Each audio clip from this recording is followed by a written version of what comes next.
తిరిగి. Thank you అండి, thank you so much.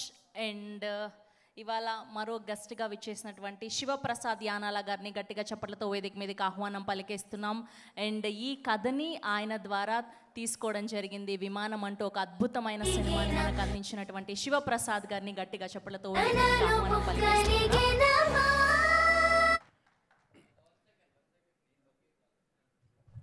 One second, sir.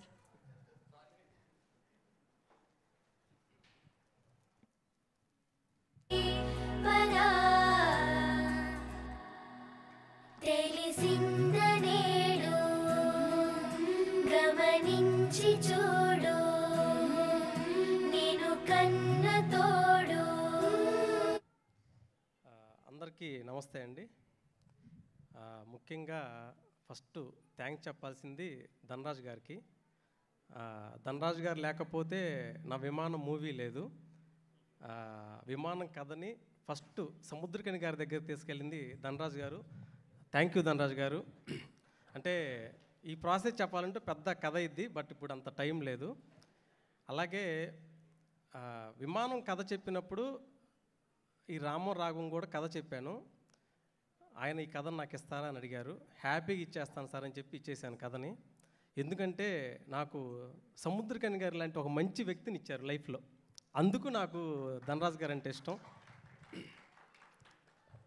ఇక తర్వాత ఈ సినిమా ఫస్ట్ ప్రభాకర్ ఆరిపాక్ గారు అలాగే పృథ్వీ పోలవరపు గారు వీళ్ళిద్దరూ వచ్చారండి విమానం షూటింగ్ స్పాట్కి.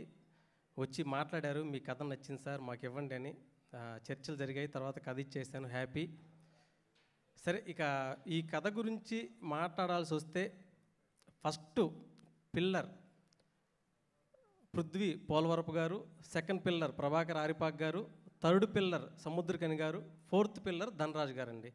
వీళ్ళ నలుగురు ఈ సినిమాని చాలా చక్కగా మోసుకొని ఇంత దూరం తీసుకొచ్చారు. అంటే నేను కథ ఇవ్వటం ఓకే, దాన్ని అందంగా తెరకెక్కించాలి కదా. ధనరాజ్ గారు అందంగా తెరకెక్కించారు. థ్యాంక్ యూ అండి. అలాగే మంచి పర్ఫార్మెన్స్ ఇచ్చారు సముద్రకని గారు.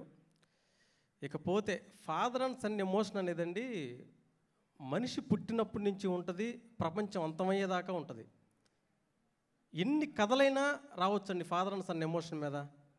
ఎందుకంటే ఆ ప్రేమ ఎప్పటికీ డిఫైన్ చేయలేము, దానికి ఒక ఎండింగ్ ఇవ్వలేము.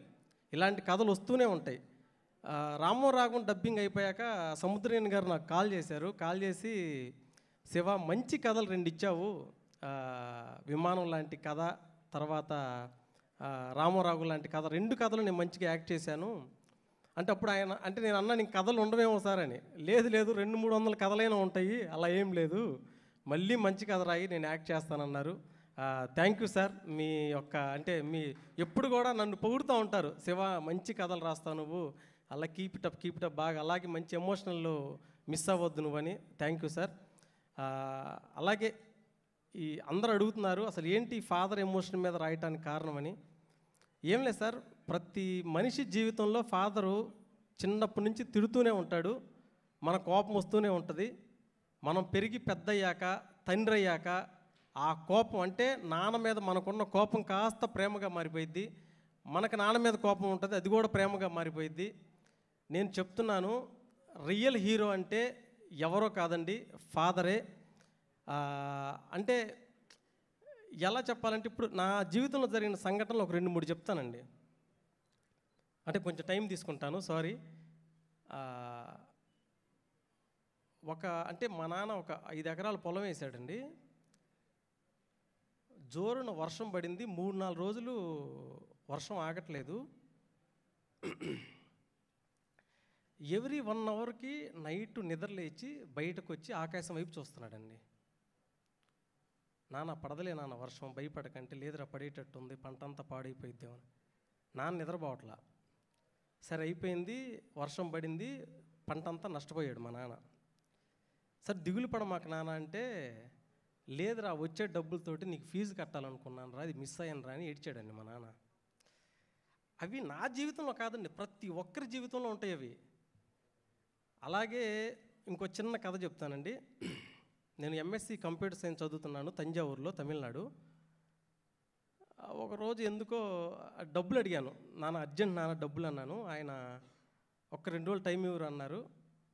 సరే 2 డేస్కి డబ్బులు వేసేసారు, అయిపోయింది. నేను తర్వాత 1 మంత్ తర్వాత నేను ఇంటికి వచ్చాను.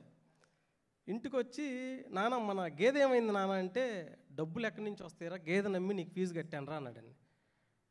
ఇలాంటి కథలు ప్రతి ఇంట్లో ఉంటాయి సార్, నా ఇంట్లో కాదు, ప్రతి ఇంట్లో ఉంటాయి. నేను దీని ద్వారా ఏం చెప్పాలనుకుంటున్నానంటే, మీ నాన్న యొక్క అంటే మీ నాన్న ప్రేమని, మీ నాన్న ఆశయాన్ని, మీ నాన్న కోరికల్ని, మీ నాన్న ఇష్టాన్ని ఫస్ట్ మీరు తెలుసుకుంటే కనుక 30 సంవత్సరాల తర్వాత మీ తండ్రి గొప్పతనాన్ని తెలుసుకోవటమే, అప్పుడు తెలుసుకోవటం కాదండి, 15-20 ఇయర్స్లోపే మీ నాన్న గొప్పతనాన్ని తెలుసుకుంటారు. మీరు తొందరగా సక్సెస్ అవుతారు. మీ నాన్నగారు చనిపోయే లోపు మీరు హీరో అవ్వండి. ఎందుకంటే మీరు హీరో అయితే గర్వించే ఏకైక వ్యక్తి ఫాదర్ మాత్రమే, ఇంకెవ్వరూ కాదు. ఫాదర్ చనిపోయిన తర్వాత మీ సక్సెస్ అనేది 0. మీ సక్సెస్ దేనికి పనికిరాదు. 10,000 కోట్లు కాదు, 1,00,000 కోట్లు తీసుకొచ్చి ఇంటికి తీసుకొచ్చినా సరే ఆ సంతోషం, ఆ సక్సెస్ మీ నాన్న చూడకపోతే అది వేస్ట్, బూడిదలో పోసిన పన్నీర్ అవుతుంది. మీ నాన్న బతికుండగానే మీరు సక్సెస్ అవ్వండి. మీ నాన్న అర్థం చేసుకోండి. ఇంతకు మించి నేను చెప్పేది ఏమీ లేదు. కొంచెం ఎక్స్ట్రా మాట్లాడుంటే క్షమించండి. అలాగే ఈ టీం అందరికీ చాలా థ్యాంక్ యూ. అందరూ గొప్పగా చేశారు.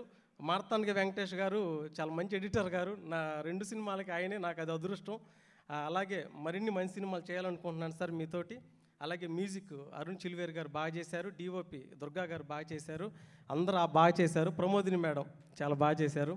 అందరికీ థ్యాంక్ యూ. ఫిబ్రవరి 21 మీరు సినిమా చూడండి.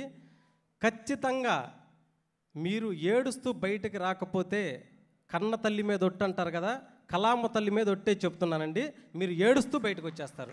థ్యాంక్ యూ అండి. Thank you to all. Thank you sir, thank you so much.